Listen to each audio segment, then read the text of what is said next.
thought I'd discuss with you the options of actually travelling and doing the big lap. Most people consider how much they're going to spend, how big the van's going to be, whether they can tow it, and so on and so forth. Very few people that I can see approach the aspect of, will I be strong enough? Will I be fit enough? In this video I just want to talk about a couple of those things, and I've got this little trusty set of scales. What I'll do is I'll weigh some things. So some things are quite heavy and you'll be doing them every day. You'll have strain on your knees and on your back, so let's go and check some of those out, and then you'll know whether you can cope with that most days. How fit do you have to be to go caravanning all around Australia or for short periods of time?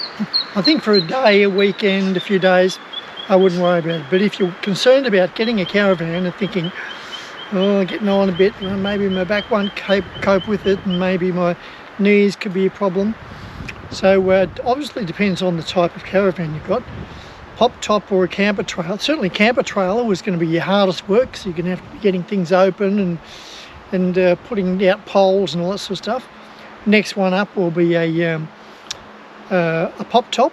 Now that's just a little bit more extra work, because when you climb into it, you're going to have to one end and the other end.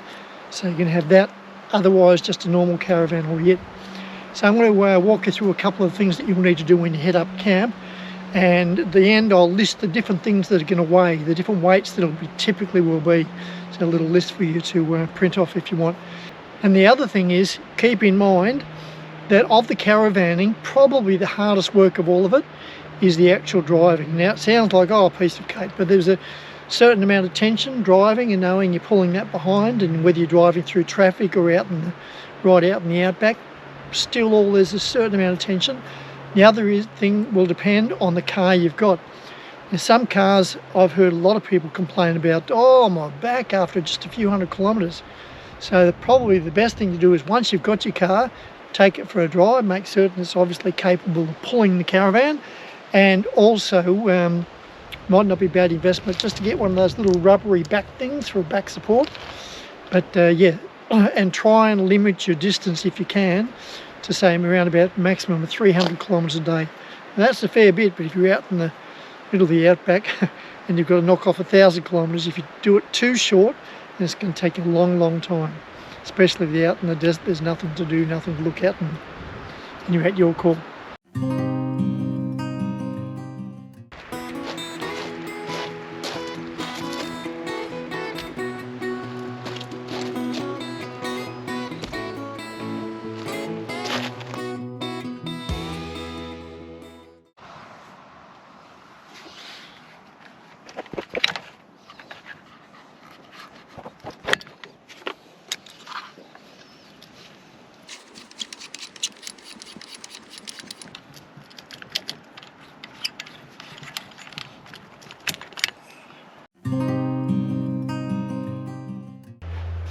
So your next little section is you unhook the breakaway. You then take the dust cover off. If you've got a D35, you take the dust cover off it, press the little button and roll that back so it's now released from the D35. You get out the jockey wheel plate if you've got one. I think they're a great idea, that's what I've got. And the jockey wheel. Loosen the bolt.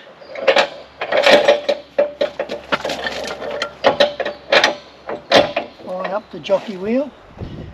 Do up the bolt.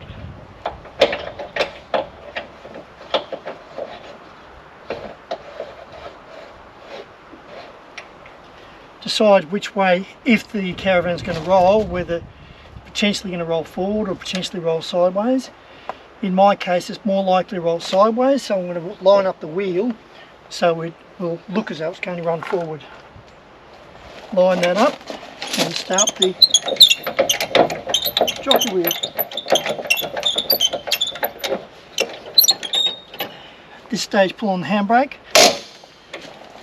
Go and check those 4 chocks that are definitely holding the van, so there'll be no movement no matter what. I'll be back. Okay, looks fine. So now I will bring up the jockey wheel.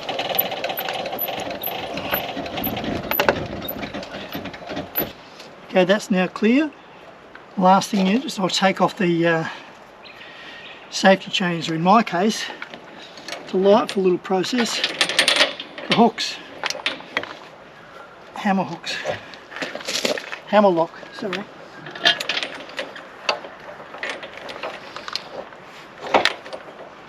Right, caravan's now released. You can move the car away and get on with the next stage.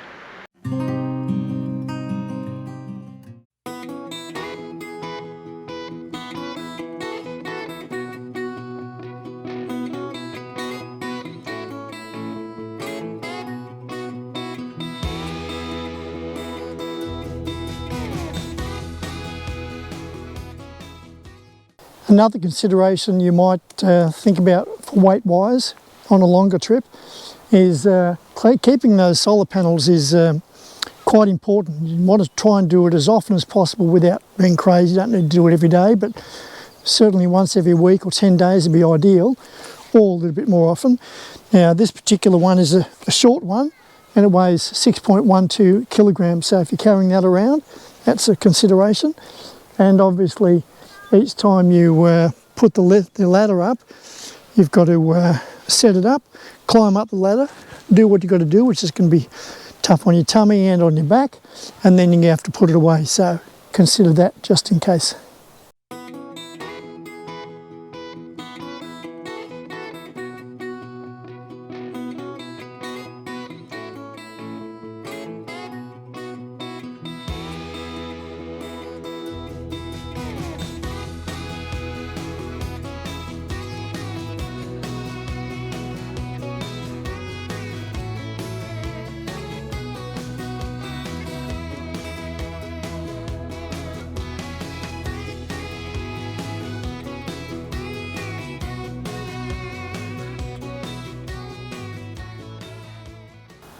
Part of your setup on a daily basis, or not necessarily daily basis, every time you stop and set up, you'll probably want to lower your legs. Now, the legs are stabilisers. They're not for jacking up the caravan, not for doing anything else in particular.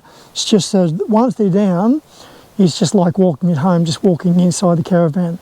But if you don't put them, and you've got a lot of people in the caravan, you can find a fair bit of movement within the caravan. And worst case scenario, if you're on a slope and you've got cheap wheel chocks, or you forgot to put the wheel chocks, you forgot to put the handbrake on, that moving around can actually roll the caravan, so you don't want to go down that path. Now to lower them and set up the stabilisers, or the legs, you pull this little thing out here, and when you do that, yeah, so that leg will come down. It's got various locking positions. Sometimes it'll stop like that, so just do it until it's perpendicular. There we go, at 90 degrees to the ground. Now you can use this style.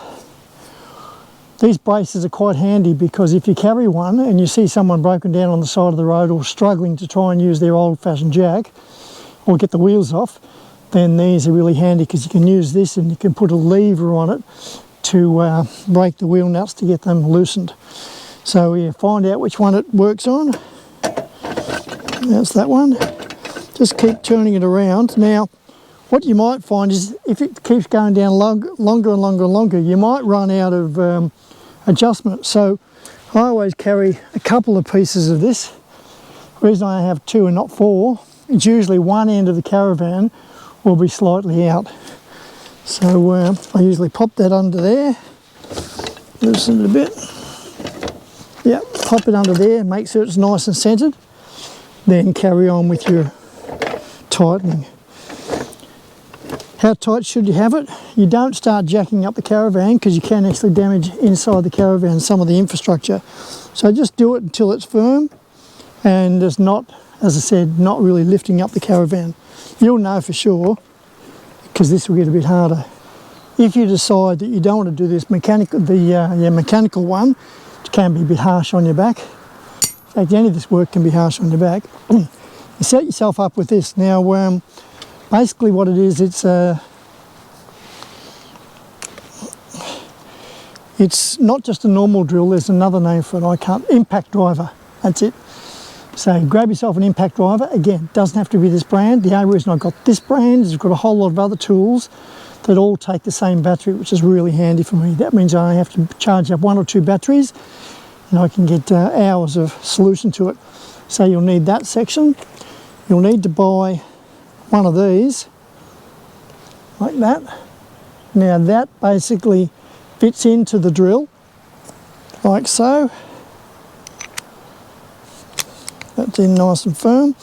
And then when you're going to get the right sized tool to go on it, make certain it fits nice and snug. So pop it on the nut, flick it around, it's not sloppy. Reason, because if it's too big, it can actually damage both that and well, you can just damage that. Slot that into there, and then so you can go either way. So I've already secured it, so I don't want to make it any tighter. Yeah, make certain it's in the reverse. You see how quickly that goes up and down. So that's really handy to have that if you want to do the sort of lazy way. Just be careful you don't leave it on too long, you'll start lifting the van. You don't want to do that. That's got that one sorted. Make certain you get onto this sooner rather than later.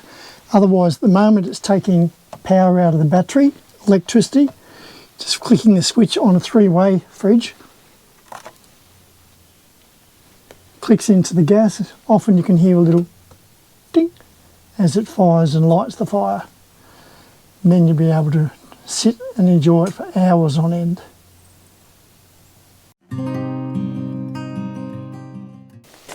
Now for those who intend to carry a generator, who think they'll be able to get some use out of it, I get regular use out of mine. It's just that the reason I'm using it a lot is because I've been in very cloudy or dark areas where I haven't got the sunlight on the solar panels, and also my laptop, Starlink and the diesel heater combined take a fair few amps out of the battery. So that's a consideration. Now what I've done is I've set up my generator in the back of the canopy, and I've designed it in such a way it's just sitting on one of those little rubber square things, and I can push it back in easily and I can get it out easily. If you are not able to do this, and if you literally have to carry it either from the canopy or wherever you've got it stored and lift it off onto the ground, keep in mind that this is going to be pretty heavy. As soon as you fill it up with petrol, it's going to be even heavier. So keep that in mind. I probably should show you, but I very seldom do lift it out of the canopy. As I say, it's pretty jolly heavy.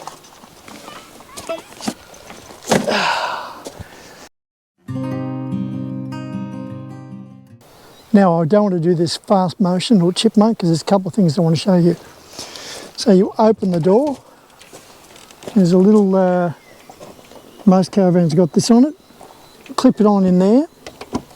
Then you might want to close this door to stop the flies getting in.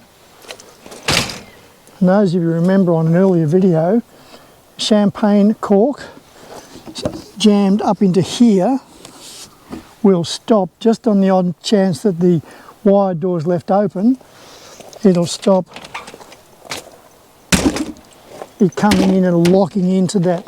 And where it's hitting, it's actually hitting right in the centre of the champagne and the centre of the lock.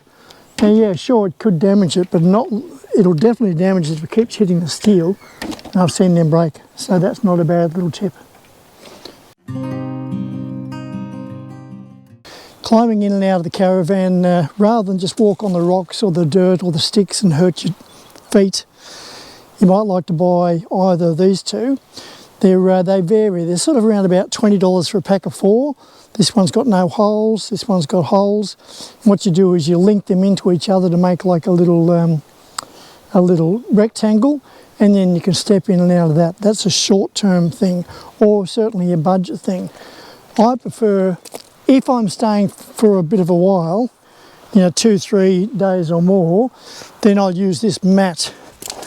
Now, this mat's actually made by a company called C Gear. C, the letter C, and gear, the whole word. No gaps. No, I didn't get it for free. No, I'm not deliberately advertising them, but the great thing about this particular brand is, just bear with me,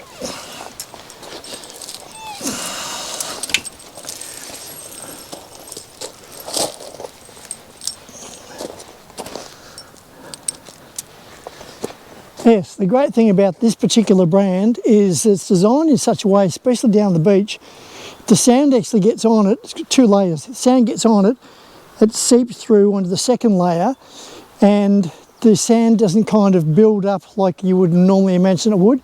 Kind of got to see it, but it really is an amazing, amazing concept, whoever thought it through. So sand goes down the beach, sand builds up, and then it just filters, so you really got no sand sitting on the top.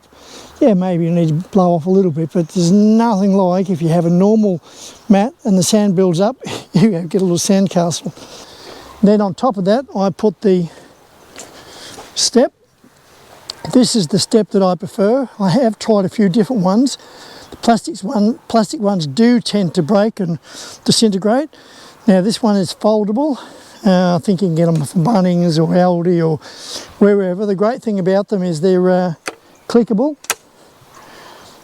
on all the legs, and once they're on there, they're very stable. This particular one's also got those little lines that glow in the dark, which is great as well if you're coming back the dark and you want to get on, step onto it. There is a little bit of weight in it, but you only lift it very occasionally. Pop it there nice and tidy. Now, last thing I want to talk about is exercises, and while you're on the road, you climb into the caravan, 1, 2, 3, and out of the caravan, 1, 2, 3, and you do it all day. So many times. It must be pretty good for your tummy. And just keep in mind, you will be going in and out of that caravan a lot of times.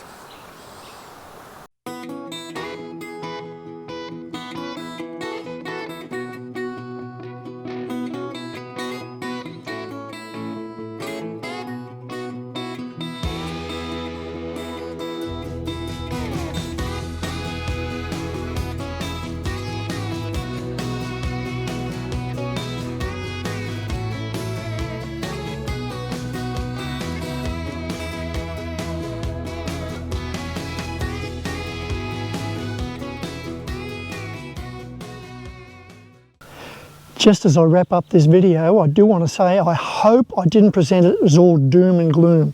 Just be aware, if you're doing long distances, make them a little bit shorter if the back starts to play up.